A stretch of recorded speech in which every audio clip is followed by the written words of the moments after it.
Hello, everybody, and welcome back to Command Point. My name's Ryan. Today I'm here with Shane. Hello, hello. And in today's episode, we're going to be talking about a few different things. As we know, the Kill Team data slate came out on the 6th of April. Today we are recording on the 21st. And then Shane and we actually went to a tournament this past weekend up in Toronto, where Shane wound up taking down the whole event, going 4-0, still running post nerf Legionaries. So pretty excited to talk to you all about that. Before we get into the actual episode itself, I do want to go ahead and just tell you guys that we now have merch. Command Point has official merch. You can find it at command-point.creator-spring.com. I'm sorry about this URL. I'm just going to leave the link in the description for you guys. But we've got t-shirts, we've got stickers, we've got hoodies, we've got crew neck sweatshirts, very swaggy. And then we've got, of course, Shane, what's the last item we got on the store here? We got the mug, the Mug. big mug. Big mug. I'm using my mug for coffee, Yeah, but you can big also coffee use it. drinker. Yeah, big fan of fresh pots over here. But you can also use it as a like a water pot for your painting or whatever.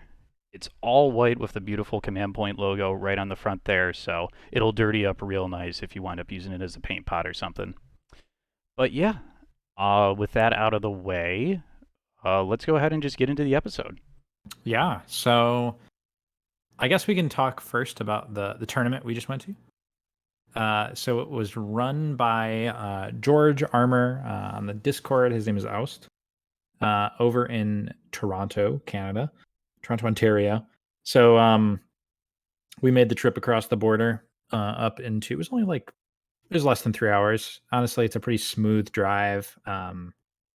Outside of the fact that we are crossing into a different country, which for if we have European listeners, they are probably thinking not a big deal going into a different country, but pretty weird going from the US to a different country because it's so big. It's like we don't frequently do Yeah, that. For us, it's more like we go to like a different state, and that's like a big trip. yeah, But no, we went over to Canada, but we're not too far, so it wasn't too bad. And George put on a nice event. It was like a smallish RTT. I think there was like 13, 14 players, something like that. Um, and I took the Legionaries once again. This time with their new nerfs. Their nerfs that make me very sad, as I talked about in the last episode here. And they feel to me they feel pretty good still.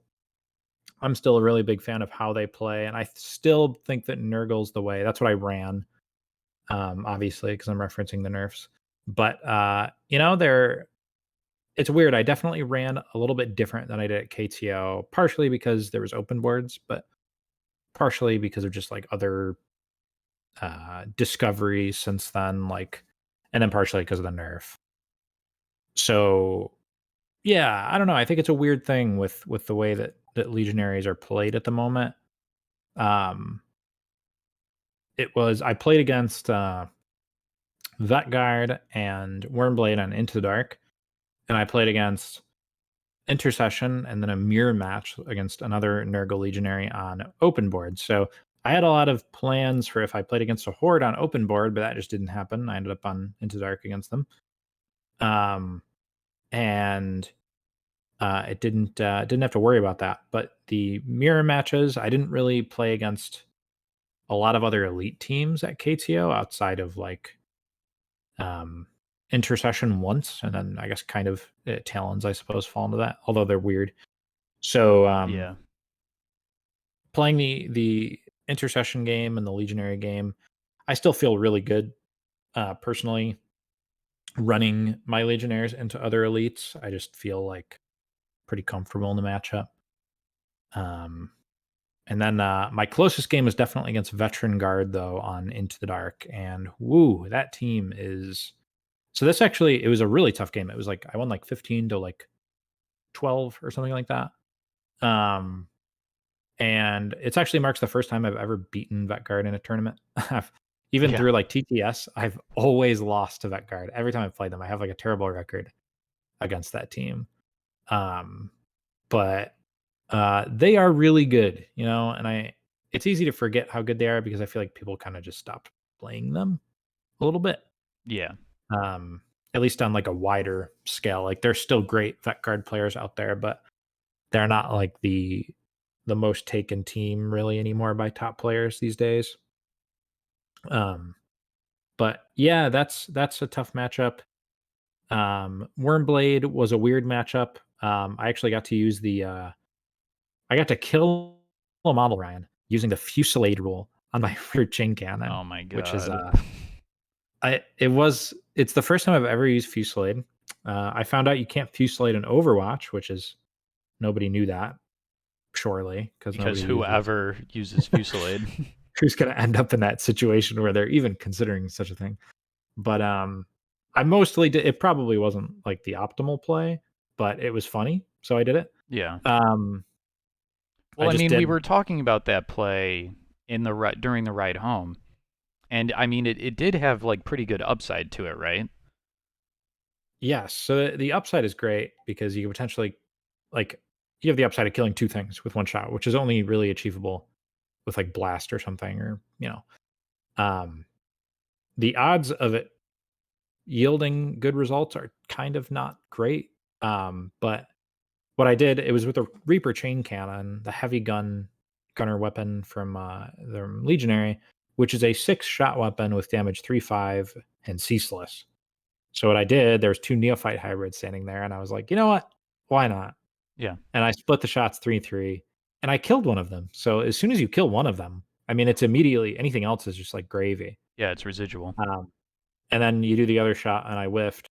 And then for fun, I used Veterans of the Long War to redo the 3-shot attack, For and I think I fun. did, yeah, and I did like 3 damage.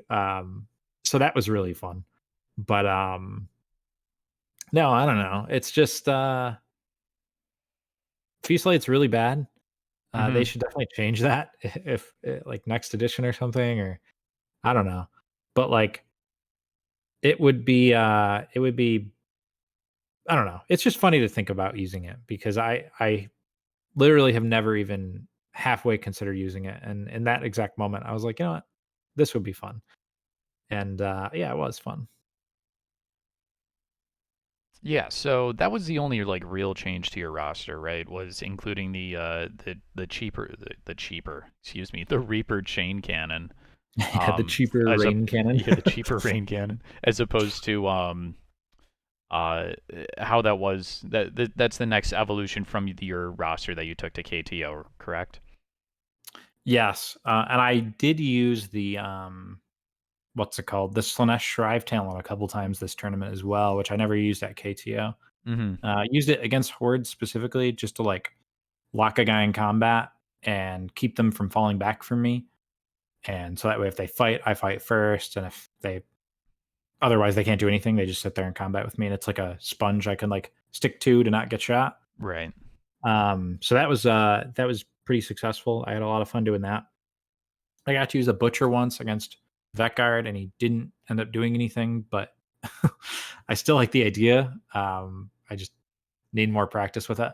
Gotcha. Um, but yeah, no, I think I feel pretty good about Legionnaire still. I think they're a great team despite the changes. The nerfs feel bad, but I think you can still perform well with the team after the nerfs. Overall, without a doubt, honestly, in my opinion. Okay. Some people are still on like the Zinch train, but I'm still a big fan of Nurgle. I like the idea of like your guys are harder to kill, and when they're when your opponent almost kills them, the fact that they're performing just as good when they're at low health is the other thing I like about it. Yeah. Whereas like Zinch, you are like marginally more likely to survive in like a few situations, like against like AP2 or something. But like when the damage still slips through and you're injured, your model is still performing a lot worse. So I like Nurgle because typically you can survive most things. Unless there's like a major whiff or your opponent just like goes off on like a melt a shot or something. Um, and then you still get that consistency from them throughout the game. Yeah, makes sense. You're still going to be taking these guys to tournaments going forward, or are you thinking of switching to? Are you thinking of pivoting to any other teams? So like now that the tournament's over, I'm just gonna do this thing after every tournament where I like mess around with other stuff in between. But I think until something really catches me, I'm probably gonna keep playing Legionaries at tournaments. Gotcha. Um, so like the next event we're probably going to is well, we're going to Atlantic City Open, which I'm probably gonna do Kill Team there, the GT, Yeah. and so probably in like the few weeks before that, I'll pick my Legionaries back up and get warmed up for that. Unless in this time between now and then another team just like really catches me. I've been playing a bit of Phobos on Tabletop Simulator, Mm-hmm. and they actually are feeling really good right now. I really am enjoying them after the latest Vanguard buff, where you get the free mission action when you use that ploy. Yeah. They are just so fast, and their ability to play the mission is like so good. And then but you have to play them really differently than you play like a Legionnaires or Intercession, where you're not just like full onslaught trying to kill everything, but like you're taking pot shots and like you're being sneaky and using smoke grenades and stuff. Yeah. And they're so cool. I don't know, they're just such a cool team. But Nice. how I feel about them like taking them to a tournament, I mean that remains to be seen. But I'm gonna keep messing with them. All right. So, before we get into this next segment here, I want to let all of the TOs out there and anybody who's thinking about running a kill team tournament that, if you want help promoting your tournament and getting more people to come and attend and actually play games of kill team, reach out to us. We would be more than happy to help promote those kill team events, even if we ourselves cannot attend them. We have a huge Discord community that is free for anybody to join. Any of the listeners here can join. We also have obviously the YouTube channel and the podcast here that you're listening to. So we have a pretty big reach in the kill team community. So once again, if you ever want to get some help from us in promoting your kill team events, let us know. We'd be more than happy to help because we want to continue to grow this kill team community. I second that. Command Point supports this message. Yeah. All right. So let's go ahead now and take a look at some of the tournament results post the April 6th data slate. Shane, where would you like to start? Yeah, so what we've done here is we've basically taken a handful of events with 20 or more players since April 6th because we don't have like hard data like set. And if even if we did, it's only been a few weeks. So it's not really like win rates, I don't think would be very helpful right about now.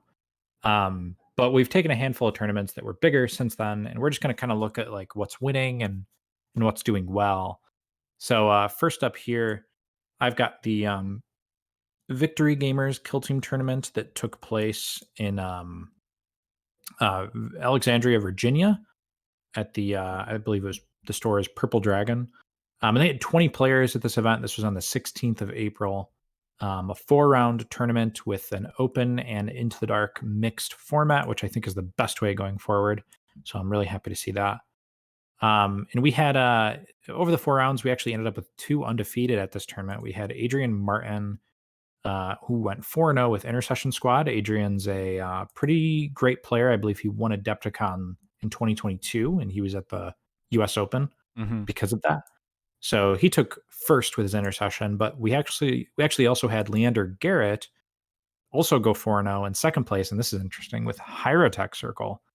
And funny enough, Leander is the winner of Adepticon this year, so there's something in the water in Virginia, clearly. But yeah, so I mean, Intercession and Hyrotech Circle, right out the gate, we have really good players running Hyrotech Circle and doing quite well with them. So that's pretty cool. Yeah. I'm not really like super surprised by it. I think Hyrotech is really good right now. Yeah, we were like once the buffs happened, we were both kind of just like waiting to see when they would like top a tournament basically because they got so many nerfs or excuse me, they got so many buffs. Yeah. It was like I think it's kind of like unprecedented. I Uh, think the only other one like this was the initial Hunter Clade buffs. right, yeah, that's true. But But yeah, I'm happy to yeah. see Hyrotech So Circle. I've seen a lot of people say like, oh, they overbuffed them or like complaining. So like I personally I think they are probably going to get nerfed in the next data slate in a few months from now. But here's why I'm happy they did it this way. Because you know that big long list of like 7 bullets changes, right? Yeah, If instead of like over buffing, quote unquote, they did like one change per data slate and like they were very careful, this team would be getting buffed for like the next 2 years. yeah, So I'm personally glad they did it all at once. And like I trust GW to like tweak it appropriately in the next one and just you know have it have the team be in a really good spot over like a 6 month period instead of waiting like 2 years for them to finally be right. yeah, Um, so I don't super mind the like over buff, um, if you call it that.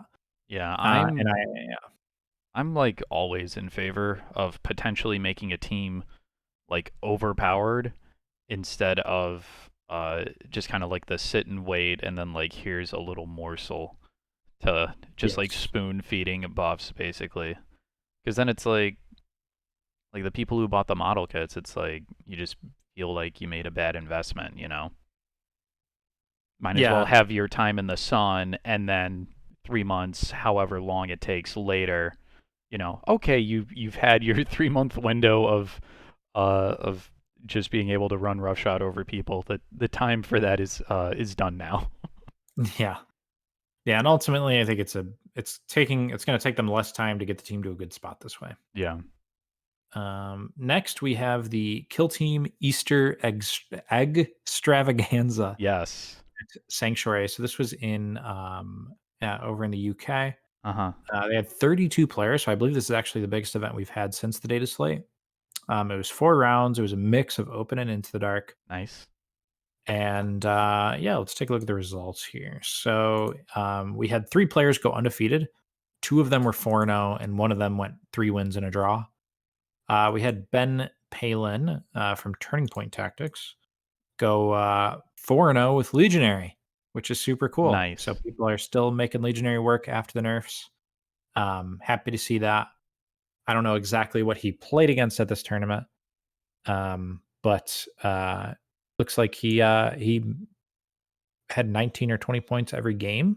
I don't know if they were using the new um, primary Yeah. scoring Well, because if they were using the new, um, I mean, like, granted, the data slate like dropped 2 days before this tournament, so it's very likely that they did not use it for this tournament oh, because that would have good point. been kind of unfair to some players, who had committed to a list already. Um, but if they didn't, then it's whatever. Yeah, who Um, knows? Yeah. yeah. All right. So, also, Turning Point Tactics also had two other members come in third and fifth at this tournament. Coming in third was D's Nuts. Um, very Wow. cool. Yeah. He ran Uh, Geller Plex also. and then coming in fifth was Ryan Slater, also of Turning Point Tactics.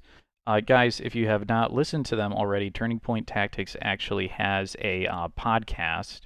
And they've got a lot of really good strategic insight into the game of Kill Team, so I highly recommend you go check those guys out as well. Yep. And then also we had another 4-0 in second place at this tournament, Tom Robinson, who ran Veteran Guardsman, who is a Hmm. very, very good team right now. I guess Um, so. Maybe I yeah, should pick them back up again. I don't know. I I'm super high on Vet Guard right now. I think it's Yeah. like it's weird because I don't every game I play against them is like super difficult. It feels like Yeah. they just have so many bodies and Yeah, they yeah, have so many bodies. They have that 3-inch pregame move, like for yep, their entire kill team. So, like on Into the Dark, that's incredibly scary to be facing down. hmm Um, And then obviously it helps on open. Just any sort of free movement is huge, especially for the whole team. It's like, geez. yeah, yeah. Um, But yeah, moving on, I want to shine a spotlight on the Kill Team Kickoff, hosted by Ben Campbell down in Florida at Warpfire Gaming. Ben Campbell is obviously Ben from Battle Brothers Tabletop, another great Kill Team content creator that you guys should go and check out. Um, this tournament was actually pretty crazy because the top prize for it was $500 in store credit, which is an incredible amount of money It's for a like kill two team boxes. tournament. Yeah. There were, I believe, 22. Yeah, it looks like 22 players at this tournament. Let me bring up. Okay, so the number one overall we had was uh, Benjamin McMillan.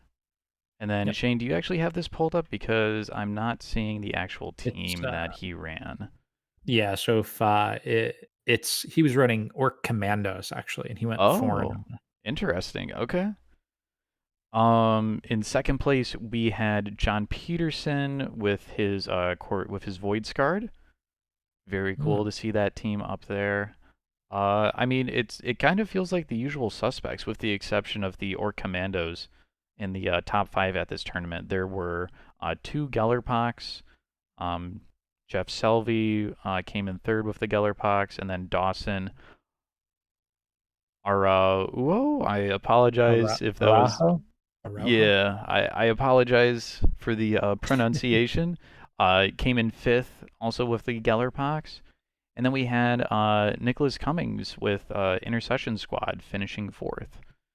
So, Very cool, very yeah, cool. nothing really out of the ordinary there, like I said, except for the Yeah, well, hey, the the Orc Commandos Commandos. Yeah, with their free squig, maybe the free with their squig free played a big squig, role there. yeah. I do think the free squig is important on Into the Dark for sure, and I think if the terrain is correct, I think it could be really important on open board potentially. Yeah. Um, it is if you play it on the wrong terrain and you misdeploy it, it can be devastating for you. Oh, yeah. So just be careful if you're playing orcs with Yeah. that free squig. And then we had a few tournaments over in Spain and France that were pretty big showing. So first we have the LT Scum 13, which was in Barcelona, which had, I want to say, 21 players. And in first place, we had Ryan. You want to know what was in first place here? Oh, geez. It could be anything. I don't know. Orc What Commandos. is happening? I'm breaking out the Orc Whoa. Commandos. That's it. Oh I'm man. gonna main him again, Shane. Yeah, that was I want to say Kike Chataras. I don't know. I'm probably butchering that. Well done. Second place we had Alex with his Corsair Void Scarred, and then in third place we had Xavier Giro with Novitiates. So I don't know what's going on with Commandos. I mean, I guess hey, something's up. I love it. I love the um, Commandos. They're so cool. I'm happy that they're they good. Yeah, they are very cool. Over in France, we had the Linunet Paris Tournament 2, which was in, of course, I'm assuming Paris. I would hope so. uh, I believe they had 25 players and in first place, amazingly, Farstalker Kinband, No, get out. How many players were at this tournament? 25. What is happening in So France? I need to take a look at the matchups here. Usually I don't do this, but I'm curious. So he played against Hand of the Archon. He Okay. played against Intercession. I have no idea on earth Hmm. how he won that game. I have really struggled against elite teams with my Firestalker Kinbound. Maybe he's just a more experienced pilot than the intercession player. Could be.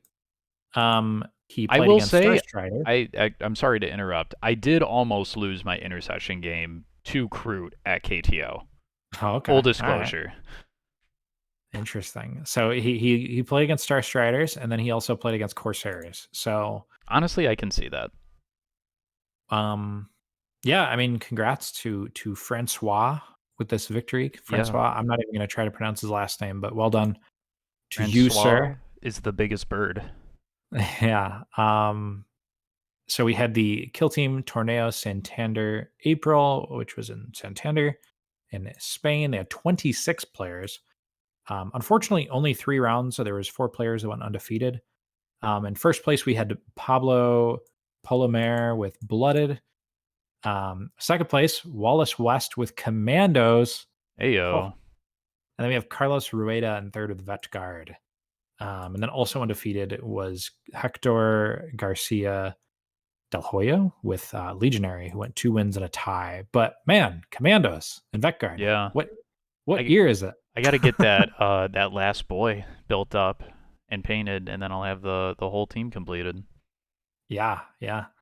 And then last we have the GTL Regreso, which was in Spain. So I believe it's in Valenciana, maybe. I'm not sure. But they had 24 players. First place, Hyrotech Circle. Victor Uh-oh. Garcia running Hyrotech Circle. Second place, okay. Second place, Hyrotech Circle. No, come on, dog. Third place, Phobo Strike Team. Ooh, Ooh. spicy. Hey, Shane, I'm liking this new meta. the It's meta is really wide shaking open. things up right now, yeah. Yeah, I don't really feel like there's a clear best team, despite what some people may say. I think that the meta is pretty wide open right now. There's nothing that sticks out to me as like singularly Like problematic, like the way dominant, Star yeah. Striders.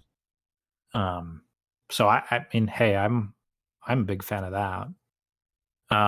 So next, the one thing I wanted to talk about a little bit was like kind of like the tournament format slash structure. And the reason I want to bring this up is because I've seen a lot of people complaining lately about Into the Dark and saying like people that straight up will not go to tournaments if Into the Dark is a part of the format. Like they don't want to play in Into the Dark.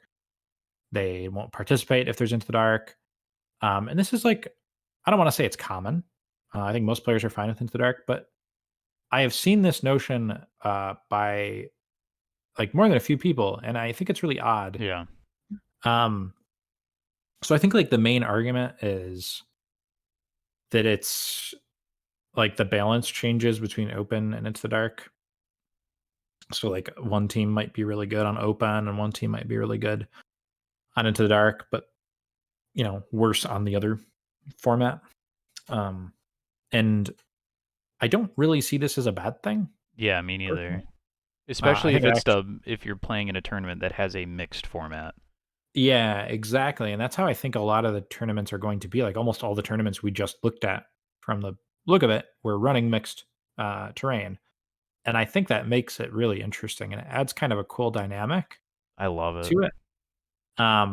I see a lot of people say like, oh, Vet Guard or Pathfinders like aren't good on Into the Dark, but they're like really good on open. I reject that. I think they're both of those teams are fine on Into the Dark. Pathfinders are like probably less fine than Vet Guard on Into the Dark, but I do think that they're still pretty good. I mean, we saw a guy at KTO, I think he went 6-2 with Pathfinders and he was in the second pod and or maybe it was third pod, but he went 6-2 over 8 games in the weekend running Pathfinders. So, like, I don't know, and I've seen this before too with players. Like, if it's a good pilot, you can make it work on Into the Dark. And Vet Yeah. Guard, straight up, I think they're good on Into the Dark. If anybody says they're bad on Into the Dark, I just totally disagree with that. Yeah. Um, so like, there's the argument that it's like in some matchups, there's like bigger skews just based on whether you end up on Into the Dark, like against an elite team or something. Um, but I find it weird that the complaints I hear about this aren't mirrored to the loot mission as far as the three primary missions you can end up on. Because in my opinion, loot as a scoring, like as a primary scoring, is a bigger skew than Into the Dark is most of the time. Yeah. And that's just on math.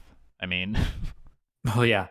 Um, so like it's like if you're playing against like vet guard, like a big horde with some GA2 and like a decent amount of mobility, like vet guard's I think the best one for this. yeah, But also blooded is decent at it and Navis breachers. Um, loot can just feel like toxic, honestly. If you're like heavily out activated, or like they just get the right initiative order on turn one and then they GA2 and grab both like the middle like loot objectives on an open board, and then maybe they win initiative turn two and they grab those again with their GA2, and suddenly you're like looking at like an 8-4 primary split without any like real interaction yeah, outside of initiative. That to me is way weirder and way more of a skew than Into the Dark tends to be. So like I don't know. Like I've seen some people say like maybe we should change because so with the new change to primary scoring, the cap is now 16, but they didn't change it anything to do with loot, where right. typically you're never going to hit that 16. Um, personally, I'm okay with loot yielding lower scores because to me, it's more of a skew mission than secure or capture. So I don't want it to. I don't like the idea that having the same score impact, especially when it can go so it can be so oppressive for one side. Yeah, yeah, you're right about that. Um, But yeah, I have found that like the with the raised primary cap, I think secure and capture, especially secure. I think secure is like the most pure, balanced version of the game that you can play on is secure. Hmm. Capture can lean a little harder towards teams like elite teams, but I Oh think yeah. secure is like the perfect in between where you can, it doesn't feel like it leans too hard one way or the other, which I Hmm. really like. Yeah. Um, But yeah, I don't know. What have your thoughts been on playing on the 3 missions and I guess, like, between open and into the dark? Yeah. So, I mean, like, first and foremost, I want to say, like, Into the Dark is my preferred way to play 100% of the time. And I don't even care what team I'm running. I just love the way it plays. So I encourage everybody out there who is hesitant to try it out or, just has not tried it out yet to definitely do so because you might find that it is a lot of fun. Um, with regards to the, I guess the actual like missions themselves, capture definitely favors elite teams more, just because all you got to do is turn one, stand on a point, turn two, okay, it's go time. You can leave the point, Yeah. not care, and then just start killing your opponent, and all they can hope to do is just hold on for dear life. Um, I almost want to say it's kind of the same thing with loot as well, actually. Um, I played against Legionnaires at the Toronto tournament. I was playing AdMech, and with loot, I felt like I only had so many things that could like kill a Legionnaire, like two or three things that could like reliably kill a Legionnaire. Um, so I felt like I have to go out there and get as many of these loot points as I can because I don't know how many I'm going to be able to actually score at the end of the game. And with some good saves on my opponent's part, that's pretty much what happened. I was only able to score a few a few points on loot compared to him because yeah, he scored his points turn one, but turns two, three, and yeah, two and three, he was able to just pretty much just run up the board, tank a lot of my shots, trade up. Not really trade up, but trade down effectively against like the Rust Stalkers and stuff, and pretty much just kill me off the board. And then, hey, it's turn four. Okay, I guess I'm gonna loot all four of these points, and I've already looted my back objective. I'm not near anything else, so. But that's just my take on that. Secure, I think you're right. It is the most balanced because you do have to perform a action on it. So for elite teams, most of them are, APL3. So at least a few of the models turn one are going to have to sacrifice a an action point, or they're going to have to perform an action if they want to score a point that turn. And then the horde teams, they're gonna have to do the same thing, but they have so many bodies that it's not really that big a deal for them. So yeah, it's pretty much what I think of the state of the format.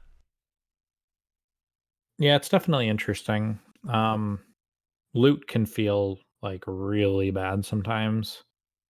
Um, Secure has been kind of my personal favorite to play on because I don't feel like I'm getting a huge advantage. And like the other thing about capture that, so I don't think capture is that much of a feel bad, but once in a while capture can feel lame to draw because so many teams benefit from doing like mission actions, or they like Yeah, are better at doing mission actions than other teams. So to end up on capture where there like isn't a primary mission action to do, that sucks for sure. yeah. Um, If like in I'm my playing, games. or Oh, go sorry, ahead. you go. Okay. So if I'm playing intercession on capture, I'm just thinking to myself, okay, this is the best thing ever. It's like, are Yeah. you kidding me? I got these three APL guys. They don't got to do anything. Most of them can freaking shoot twice. So it's like, I'm sure I'll stand on a point turn one, and then I'm just going to start killing. Yep. And then 3 turns from now, the game will be over. Like, I love playing on capture with intercession. It's like playing with training wheels on, it feels like. Yeah. And then on the flip side, so I mentioned earlier, I've been messing around with Phobos a little. Whenever I draw a capture, I'm like, oh, I feel like I just lost a little bit of Yeah, steam all of because, the value from being able to perform the mission actions for free is kind of like null and void. yeah, because like that team is meant to be able to do that really effectively. And when that isn't a thing, it's like I feel like I'm losing a bit of my edge in a matchup, kind of. Yeah. Your literal So, faction identity is not as effective, which yes, feels bad. for sure. But outside of that, I think it's still less of, and I think most of the time loot is like really interesting to play. I don't mean to like dump on loot. It's just once in a while, I think the skew, and when I say the skew, I mean like the most extreme, like weird situation you can run into can feel really bad. Yeah. And that's mostly against like a horde team.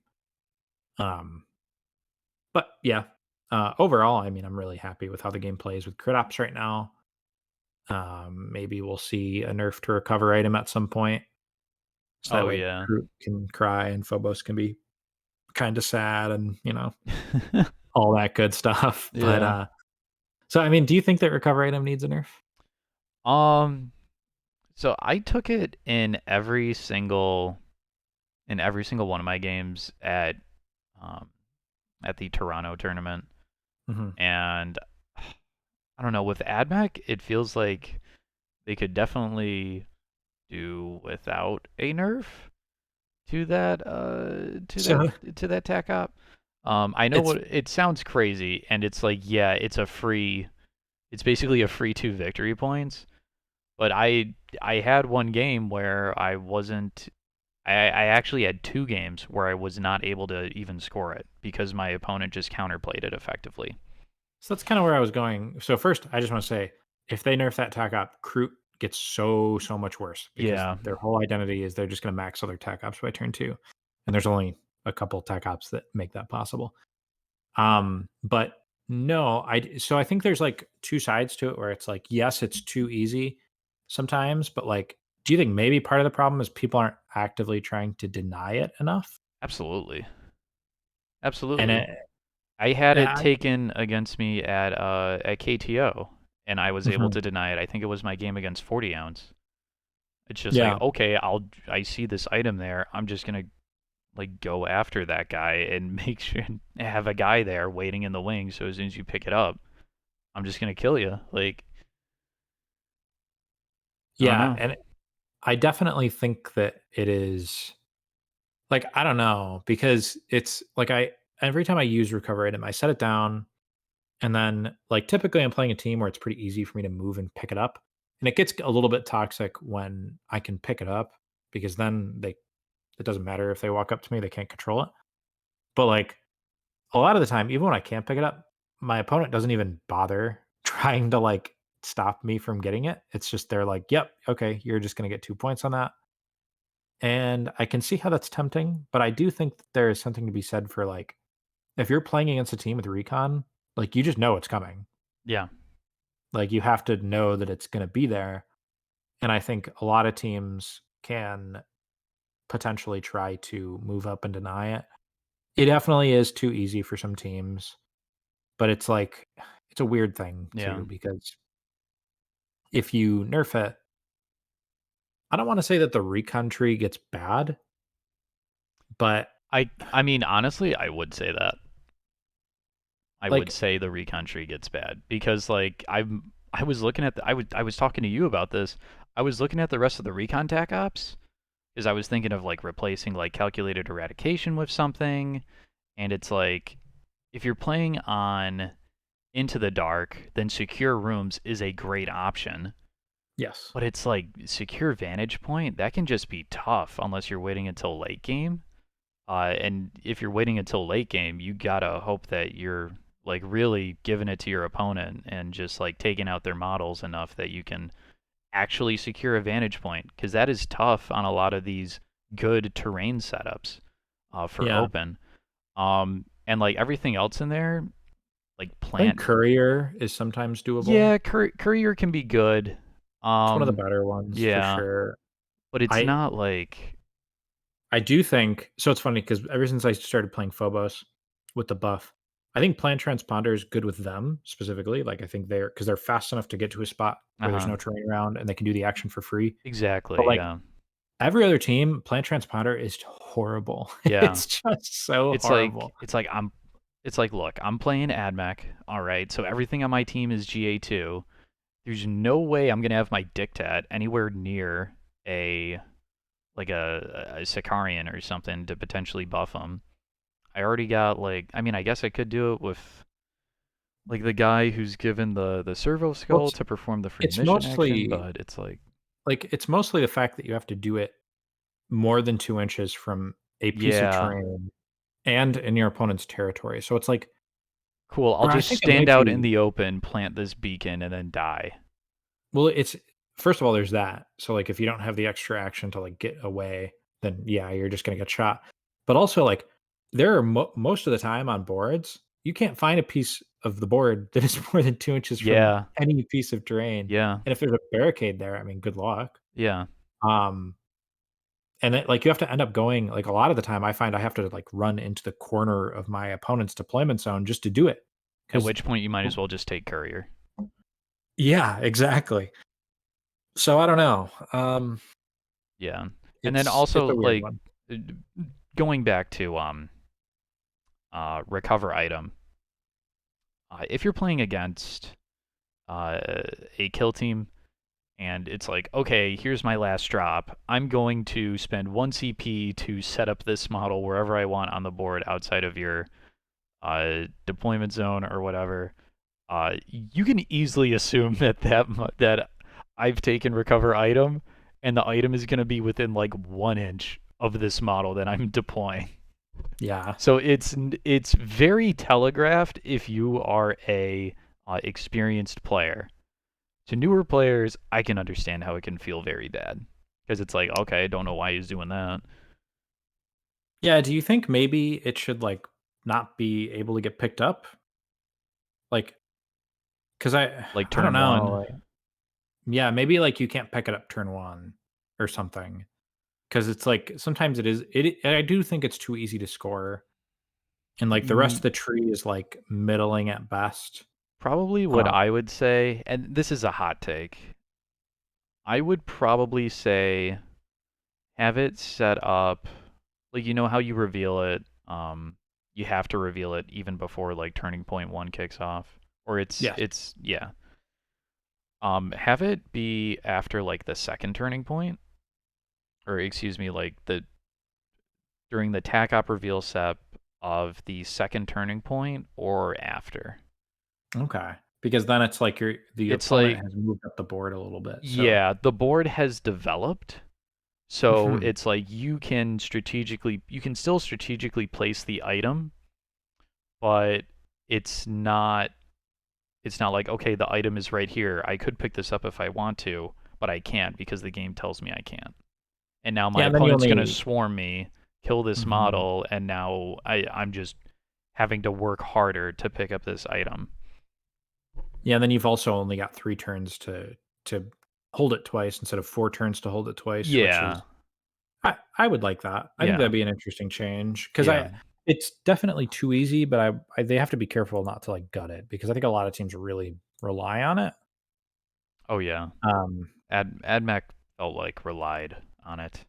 I yeah. almost like at the end of the tournament point, or not at the end of the tournament point. At the end of the tournament, I was thinking to myself, I honestly maybe should have just gone with Seek and Destroy because these other recon tac ops were just not it. Yeah, there's something to be said for that as well. I don't know. It's very interesting. Um, I I'm curious to see if they make any changes to those because they are sometimes too easy, sometimes too tough, and it's like I don't know if they're just gonna nerf item and then let it be, or if they're gonna do like sweeping changes. So I have no clue. But yeah, Yeah. I do think secure rooms can be insane on Into the Dark, yeah. depending on the matchup. It is very matchup dependent, so I think it's probably okay. I took it in my round one mirror match against another AdMech player, and the map we had for that, there were no access points um, on like the deployment line basically. So every single room on the board qualified to score for secure rooms. So I'm just Mhm. like, bet this is the easiest 2 VP I think I've ever scored in Kill Team. Right, right. Yeah. So we're coming up on almost an hour here, Shane. So I think, unless there's anything else you wanted to discuss, we can close it out here. Yeah, I think we're good to move on to the outro.